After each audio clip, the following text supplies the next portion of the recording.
దాదాపు 2,14,00,000కు గాను 1,12,00,000 మాత్రమే వసూలు చేయడం జరిగింది. ఇంకొక 50% మనం వసూలు చేయాల్సి ఉంది. కాబట్టి భీమవరం పట్టణంలోని ఇంటి పన్నులు ప్రతి ఒక్కరు చెల్లించి పట్టణాభివృద్ధికి తోడ్పడగలరని కోరడం జరుగుతుంది. అదేవిధంగా వ్యాపారస్తులు కూడా తమ యొక్క ట్రేడ్ లైసెన్స్ని కూడా రెగ్యులరైజ్ చేసుకొని ఎవరైతే బకాయిలు ఉన్నారో వాళ్ళు కూడా ట్రేడ్ లైసెన్స్ సంబంధించిన ఫీజులు చెల్లించి పట్టణాభివృద్ధికి తోడ్పడాలని కోరడం జరుగుతుంది. అదేవిధంగా భీమవరం పట్టణంలో శానిటేషన్ సంబంధించి గత 15 రోజుల క్రితం స్పెషల్ శానిటేషన్ డ్రైవ్ టేకప్ చేయడం జరిగింది. ఈ స్పెషల్ శానిటేషన్ డ్రైవ్లో ప్రతి వార్డులో శానిటేషన్ పనులు, అదేవిధంగా బ్లీచింగ్ చల్లడము, మురికి కాలువలు శుభ్రం చేయడము, ప్రతి వార్డులో ఫాగింగ్ యాక్టివిటీస్ టేకప్ చేయడం జరిగింది.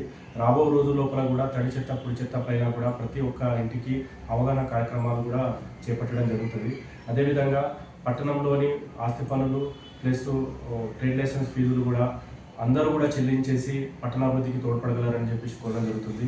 ఎవరైతే చెల్లించని ఎడల వారిపైన 2019 మున్సిపాలిటీ యాక్ట్ ప్రకారంగా రెడ్ నోటీస్ జారీ చేసి కఠిన చర్యలు తీసుకోవడానికి కూడా మేము చర్యలు తీసుకుంటామని చెప్పేసి తెలియజేయడం జరుగుతుంది.